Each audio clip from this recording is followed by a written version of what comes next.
नमस्कार, मैं हूं विनोद शर्मा और आप देख रहे हैं न्यूज संवाद।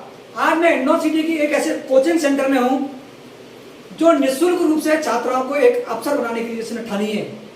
ये ठानने का संकल्प किया इंडोर सिटी के महात्मा गांधी उच्च माध्यमिक स्कूल अंग्रेजी माध्यम के 3 अध्यापकों ने। निःशुल्क रूप से कोचिंग पढ़ाते हैं।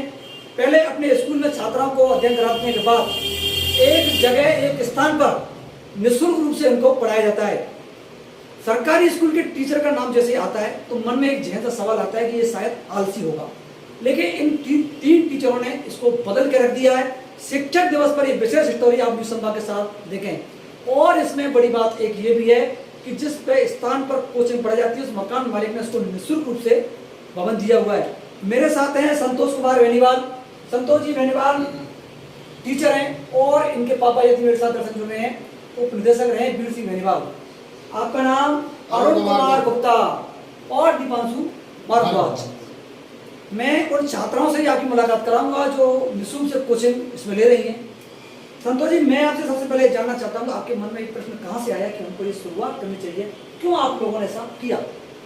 देखिए, सबसे पहले जो हमारे विद्यालय में ये छात्राएं सीनियर पास करके गई थी, तो इनमें से कई छात्राओं के मन में विचार था कि सर हम एसटीसी कर लें, घर वाले हमारे शायद बाहर नहीं भेजेंगे पढ़ने के लिए, तो एसटीसी एक बेहतर विकल्प है जिससे कि अपन रोजगार उन्मुखी शिक्षा प्राप्त कर सकें। तो उसी संदर्भ में कई छात्राओं को मैंने मार्गदर्शन दिया कि आप घर पर तैयारी कीजिए अच्छे से और एसटीसी में नंबर लाइए जी। उसी समय अचानक इनमें से 1 या 2 शायद सविता थी, इसने आगे बोला था कि सर कुछ समझ में नहीं आए तो घर पे बैठे रहते हैं, फिर समझाने वाला कोई है नहीं। तो ये मेरे पास सामने बहुत बड़ी समस्या आई थी।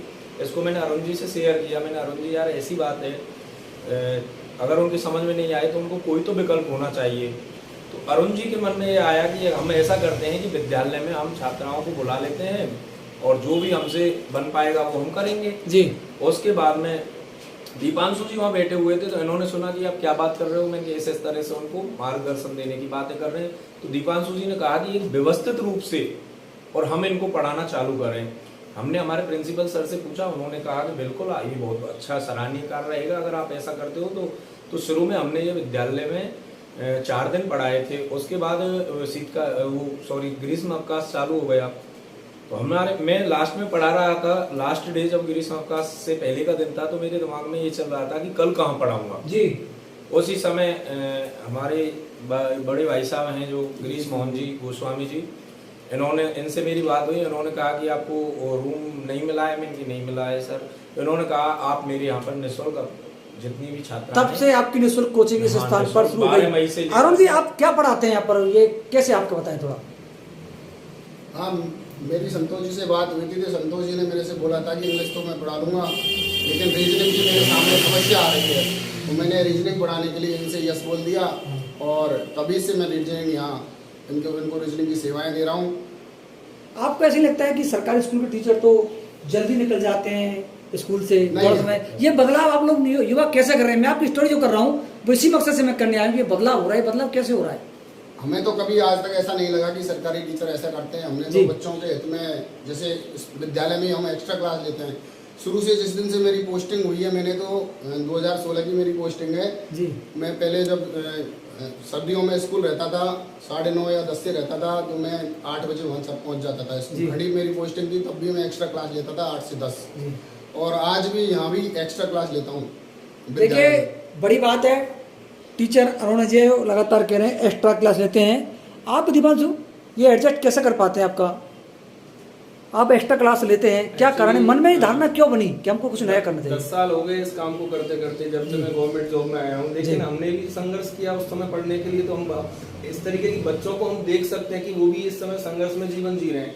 मेरा लास्ट जो पोस्टिंग प्लेस था वहाँ पे तो इतनी स्थिति खराब थी कि केवल हम 3 ही टीचर हुआ करते थे, मैथ, साइंस और इंग्लिश। कहाँ था आपका पोस्टिंग? मैं government school Kanchanpur Taleti senior secondary school था, वहाँ पे तो 5 साल वहाँ पे जॉब की मैंने। तो वहाँ पे स्थितियाँ ये थी कि हमारे पास हिंदी का, संस्कृत का, एसएस का और टीचर नहीं था, केवल हम मैथ, साइंस और इंग्लिश के टीचर थे। तो उस स्थिति में फिर अब बच्चे या तो देखते रहे टीचर्स की तरह, तो कितनी बड़ी मन को खलने वाली बात थी। उस स्थिति में मैं ही उनको संस्कृत, हिंदी, एसएस और इंग्लिश पढ़ाता। इंग्लिश मेरी खुद की सब्जेक्ट है।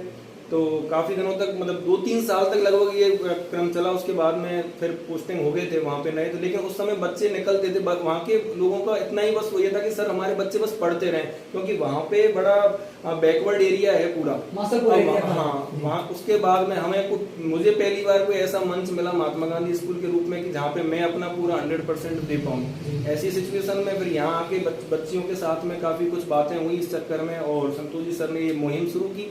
इनका विचार इन्हीं का था। उसमें एक दिन ऐसी बातें चल रही थी, जैसा आपको बता दिया कि इन्होंने अचानक से ऐसे कहा, तो हम भी मतलब मन में है कि हम चाहते हैं, सरकार ने भी तो किया है, private school English medium school चल रहे हैं, कितना हमारा शोषण होता है, तो क्यों ना हम बच्चों को हम भी तो खुद दे सकते हैं, और सारा कुछ पैसा नहीं होता जी। हमारा तो तीनों का ये है कि इस मामले में कि पैसा हमारे लिए सब कुछ नहीं है। हमारे लिए बच्चे सबसे पहले, हमारी एक टीचर की जो भी पहचान होती है वो एक बच्चे दिलाते हैं, वो सारी टीचर की पहचान बच्चे दिलाते हैं।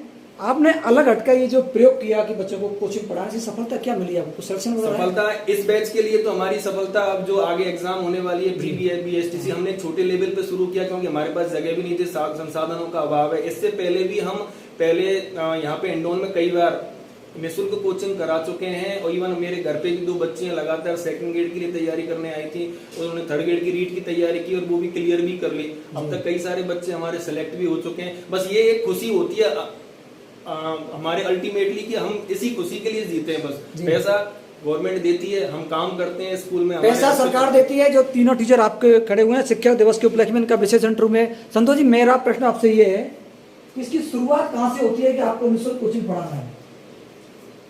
आपके जेहन में सवाल कहाँ से आया? पहले आप किसी और सर्विस में थे, बाद में अब आए, क्या कारण था होता है? मैं शुरू से शिक्षा से जुड़ा हुआ हूँ। मैंने प्राइवेट कोचिंग्स में भी, पहले मैं जयपुर में पढ़ता था, तो वहाँ से मैंने शुरुआत की थी कोचिंग पढ़ाने की।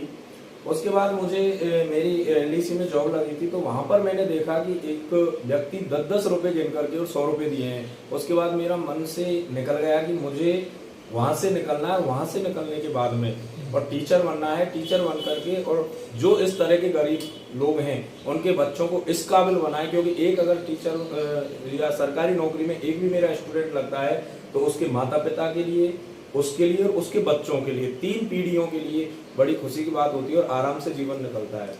इसीलिए आज मेरा जो मैंने 15 अगस्त पे जो आपको न्यूज़ में चला था कि मैंने हवाई यात्रा के लिए 95% रखा है। इसमें कई बार ये भी आता है कि 95 बहुत ज़्यादा है, हो सकता है 95 नहीं बने तो इसको घटा करके 90 कर सकते हैं, लेकिन मेरा मोटो है कि मेरे विद्यालय, जिस विद्यालय में मैं हूँ उस विद्यालय में से 95% बने, ये मेरा सपना है। 95% बने इनका सपना है। अरुण जी, आपका परिवार इसमें कहीं कोई दिक्कत पैदा नहीं करता कि आप पूरा समय तो यही निकल जाता हो? क्या लोग सोचते हैं आप इस बारे में? सर, परिवार तो बिल्कुल दिक्कत नहीं करता।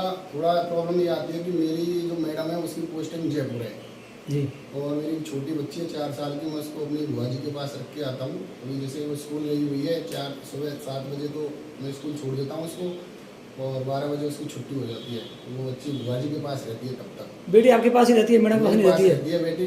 फिर भी क्या है, वो संतोष जी की पहल थी और हमने आज तक बच्चों के हित में जो भी किया है, पढ़ाया है, इसलिए थोड़ा। आपकी मैडम किस सब्जेक्ट की हैं? उनका तो आर्मी हॉस्पिटल में MNS है, वो आर्मी हॉस्पिटल में, और आप भी हैं। हाँ। और आप सब लोग यहाँ पर कितने घंटे स्कूल में दे पाते हैं, कितने घंटे यहाँ दे देते हैं? हम स्कूल में 7 से 1 तो स्कूल में ही रहते हैं हम, 7 से 1 तो जी। उसके बाद हम 4-5 यहाँ बच जाते हैं। 4 से 5। अच्छा, समाज में एक धारणा है कम से कम टीचरों में ये होता है, संतोष जी के लोग कहते हैं कि ज्यादा काम करता है तो उसको जो सीनियर टीचर रोक देते हैं। आप लोगों को कभी इसमें एहसास हुआ कि हमेशा नहीं करना चाहिए? नहीं, खुशकिस्मती से मुझे स्टाफ ऐसा मिला है कि सभी हमको मोटिवेट करते हैं। विशेष तो मैं बहुत बहुत धन्यवाद देता हूँ हमारे प्रिंसिपल साहब को। वो हमेशा पॉजिटिव विचारों के साथ हमें और आगे बढ़ने का। हमारे प्रकाश सिंह बेनीवाल जी प्रिंसिपल साहब हैं, उनका हमें बहुत हमेशा हर कदम पर, इवन हमारी लाइफ में भी, पर्सनल लाइफ में भी उनका बहुत सहयोग मिलता है। बहुत सहयोग मिलता है। सभी टीचर लगातार ये कह रहे हैं, ये वो टीचर हैं जो अलग हटकर, लीग से हटकर कुछ काम कर रहे हैं पॉजिटिव। मैंने आपको इनकी एक स्टोरी दिखाई। सर, मेरा नाम सविता सैनी है। सविता जी, इस बेटा कब से पढ़ रहे हैं इस कोचिंग में, आपको क्या अच्छा लगा? 12 मई से यहाँ पे कोचिंग लगातार कर रहे हैं। उससे पहले कई दिन हमने 4 दिन पहले स्कूल में भी पढ़ाई की थी। हाँ, आपको यहाँ क्या अच्छा लग रहा है? सर, हमें यहाँ पर पढ़ाई बहुत अच्छी लग रही है। हमें भरोसा है कि हम यहाँ पर 100% देंगे इस पढ़ाई को पढ़कर। हमारे संतोष जी सर ने, अरुण जी सर ने, और कोचिंग निःशुल्क है पूरी तरीके से? हाँ सर, कोचिंग बिल्कुल निःशुल्क है। बेटा, आपका क्या नाम है? आप भी निःशुल्क पढ़ रहे हैं? हाँ सर, क्या सब्जेक्ट अच्छा लगता है आपको? 5 मतलब जितने भी सब्जेक्ट सब्जेक्ट तो सारे अच्छे लगते हैं सब पढ़ा। क्या नाम बेटा आपका? सलोनी राजपूत। क्या अच्छा लगता है आपको? मेरे को सबसे जीके और रीजनिंग। टोटल निःशुल्क कोचिंग है? हाँ। बिल्कुल निःशुल्क कोचिंग। बेटा क्या नाम है आपका? टोटल निःशुल्क है। क्या अच्छा लगता है आपको पढ़ाई में? 4 और 5 सब्जेक्ट अच्छे हैं। आपका क्या नाम लाली? मुस्कान मैडम।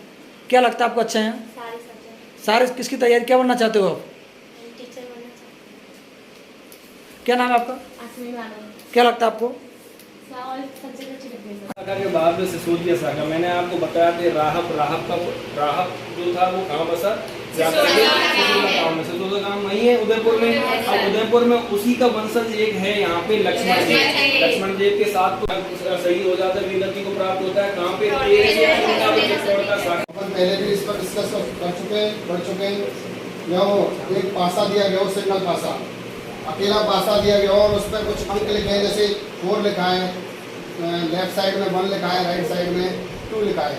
यदि 4 का अपोजिट नंबर निकालना हो कैसे निकालेंगे? 4 का विपरीत अंक निकालना हो तो कैसे निकालेंगे? क्या होगा? क्यों होगा? क्योंकि अपन ने पढ़ाई